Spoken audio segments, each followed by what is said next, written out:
Bang! The fact that you're watching this right now is a great example of how companies are taking advantage of online video. After all, 6 out of 10 people would rather watch a video online than on television. And 81% of businesses are using video as a marketing tool. By next year, 2021, 82% of the whole internet traffic will be video. That's 15 times more than 2017, only 3 years ago. So hopefully you're thinking, maybe I should start. And that's why we created this. We want to help you to start, to grow, and to thrive your video strategy. So welcome to our video about video. Stay tuned.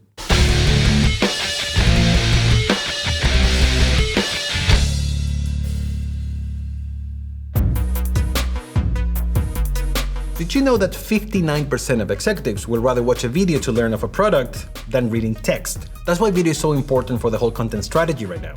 And video can have many forms. It can be like this, on a studio with lights, or just with your phone, or an animation, or a whiteboard explainer. But doesn't matter what, they all have one thing in common. Video is the most dynamic and didactic way to connect with your customer. Users are watching over 1 billion hours in YouTube each day. That makes YouTube the second most visited page right after Google. And if you're not convinced, I have 3 good reasons for you to start video. A website is 53 times more likely to reach the front page of Google if it includes video. Video increases organic search traffic on a website by 157%. And 64% of consumers will make a purchase after watching branded videos on social platforms. However, it all goes down to what your specific customer is doing right now. So before you go and buy a camera, you need to understand them. So how do we start? By looking at the customer journey. And we made a lot of videos about the customer journey that you can go and check later in the links below. But this time I want you to focus only on one thing. Where are your customers consuming video? And to be honest, it could be anywhere online. Let me give you a good example. There are 1 billion videos watched every day in TikTok, 5 billion videos watched in YouTube, and 10 billion videos watched in Snapchat every day. But is your customer using Snapchat or TikTok? That's why this stage is very important. And if you're still not sure about the numbers, I'm going to add a link to a great article from Wistia that is going to explain this in a more in-depth way. ROI, or return on investment, is something very important for us marketers. We really want to know how much money we're getting out of any strategy or any move that we do. And it might not be very clear for video in the beginning, but if you have a very concrete idea of what you want your video to accomplish, it might be a bit easier. And the customer journey is usually represented as in a funnel. So let's look at that funnel. So in this funnel, the broadest part is focused on attracting your customers like bees to the honey. And in the narrow part of the funnel, the more interesting, specific, and valuable your message should be. So hopefully you're going to end up with a newly acquired customer. Now, think of what are the areas that you need help on and assign a budget to each one of these ones.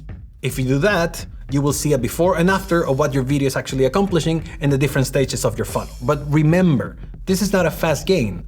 Just like with most marketing strategies or moves, this is going to take time, quality, and determination to build. Many brands don't start the video strategy because they think it's too expensive, or that they need a lot of people, or it's something very hard to figure out, but that's not true. Let me tell you about our example. We're 3 people. We have a video guy and 2 video storytellers, which includes me, and we do most of the stuff on our own. Sometimes we need help from designers or from animators, but there are a lot of things we can do by ourselves with great results. You can go and check our series Journey or Raw and see what we can do just one person. Now, the best way to start is just to grab your phone and record yourself. We basically carry a video camera with us, with editing capabilities and ready to upload the videos to the world. But before you do that, make sure you have something to say. Whatever way you want to go with your videos, either as a one-man show or a full team of videographers, you need to have something to say. One of the first things you do as a brand is to find your tone and voice. This is the way you communicate with your customers.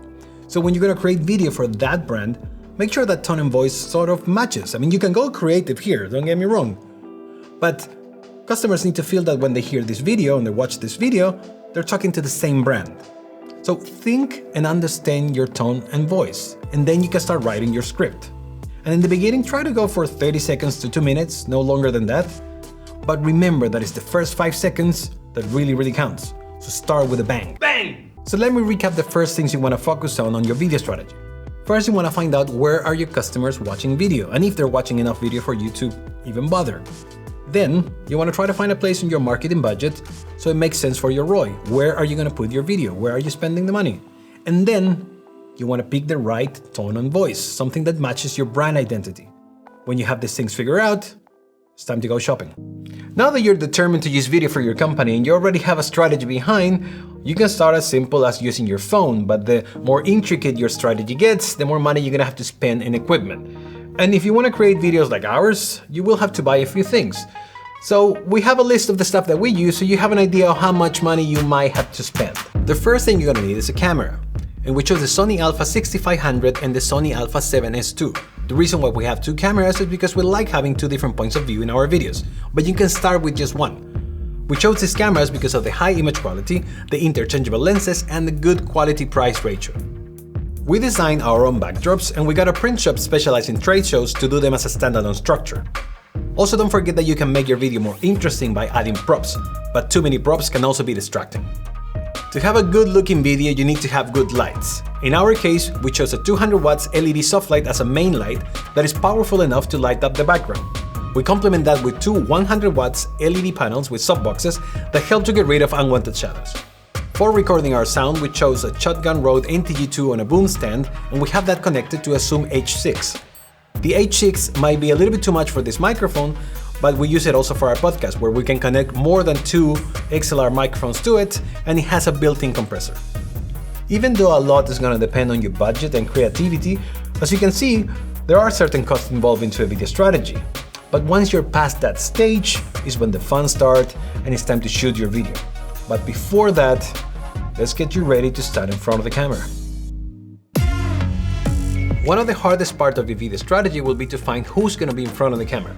If you have an animation or a whiteboard explainer, it's not that hard, all you need is a voiceover. But if you want to have a person or face in front of it, it gets a little more complicated. And you have two choices. You can hire a professional who's going to learn the script and do it, or you can do it yourself. But for that, you need to be a very good communicator. And that's what this section is all about. We want to give you our tips on how to become a better video storyteller. Let's go. And I'm sure you noticed this in public speaking. And it's the same thing with video, but this doesn't come from self-confidence. It comes from lack of knowledge. That's why the first tip is to know your stuff. When you come from a place of knowledge, people will listen. So this is what you can do.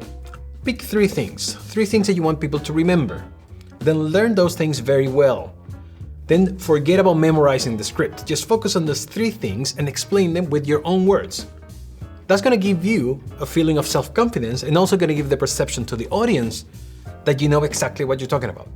Okay, I want you to pay attention to this one, because breathing is not only a relaxing exercise, but it's also a way for you to control the way you deliver a speech.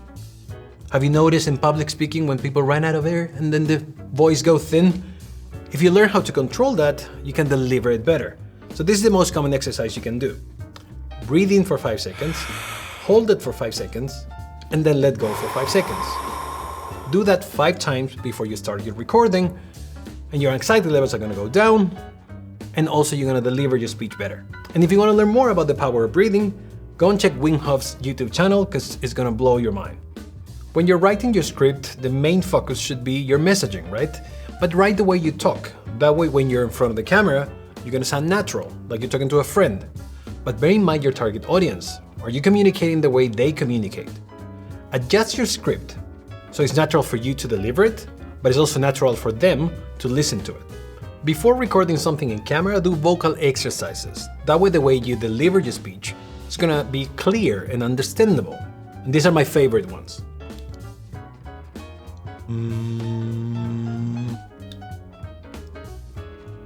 And tongue twisters. Red leather, yellow leather. Red leather, yellow leather. Unique New York. Unique New York. Synonym cinnamon, synonym cinnamon. Blue glass fruit bowl, blue glass fruit bowl. Run round the ragged rock, the ragged rascal run. Body language is very important because the way you move and act is gonna say a lot more than what your mouth is saying. So before recording a video, get familiarized with the set. Try to know every spot. Don't try to move around because you're gonna get the cameraman mad. Find your spot, get comfortable at it, and keep an eye on your hands. If you move them too much, they can be very destructive for the audience, so use them as a tool. Pick 3 things like accentuating a point, showing your palms, and avoid crossing your arms. Also, the way you dress is going to say a lot about your branding, so keep an eye on that. You can try different looks for different audiences, but remember that your clothes is not just a prop, it's a way to relate to your audience. So dress in a way that you look just like them, or dress to impress.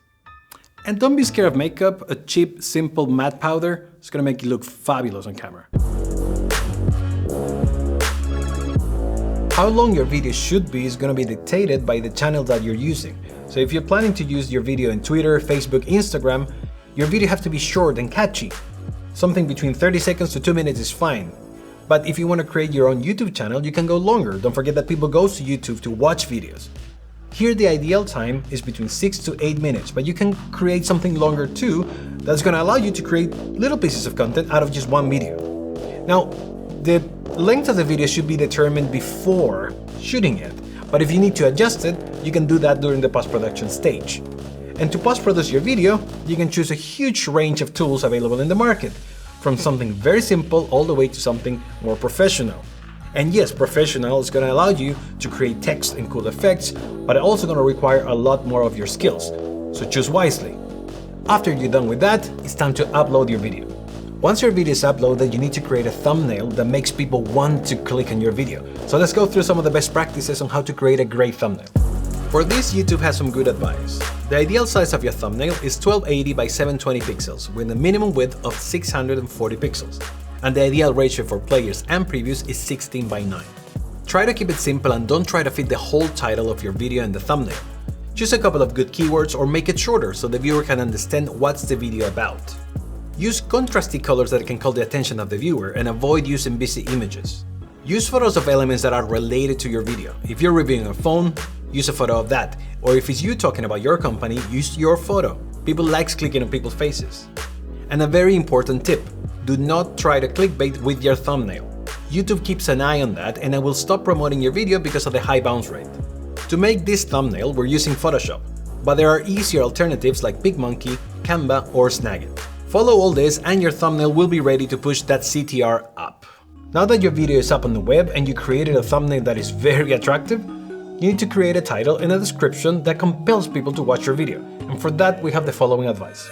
Use the right keywords. Choose a couple of hot keywords to help you maximize the search traffic to your video, but do your SEO homework. Include them not only in your video description, but also in the title, in the thumbnail, and make sure you're using them inside the video too. Don't forget that YouTube is always listening. Tell the audience what's inside. Don't try to clickbait using a fake description. It might help you at first, but YouTube is gonna catch up. So tell people exactly what to expect. Being honest goes a long way. Write as you talk. You already know your audience. Use language that your viewers will understand and relate to. And make sure the way you describe your video matches the way you're communicating inside of it. Optimize for click-through rate. Make the description sexy, go beyond the how-tos and ultimate guides. Write something that will make clicking on it irresistible. 70% of millennials use video to learn new things, so make sure you attract them with your copy. Add CTAs or call to actions. What do you want your viewers to do? Make sure it's clear for them that they should like or comment or subscribe, and if you want them to watch more of your videos, add links to the rest of your work. Use timestamps. People don't have much time anymore, so if you have a long video, make it easier for them to find what they need with timestamps. They also help a lot in Google search to point searchers to the right piece of content. Add links to helpful resources. Give your viewers that little extra by adding sources and content that is complementary to your video. Be smart too and point them to where to find more of your own work. Now it's time to press the publish button.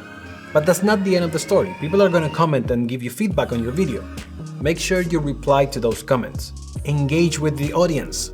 Start a conversation. That's going to create a community around your channel and for sure it's going to get you more subscribers.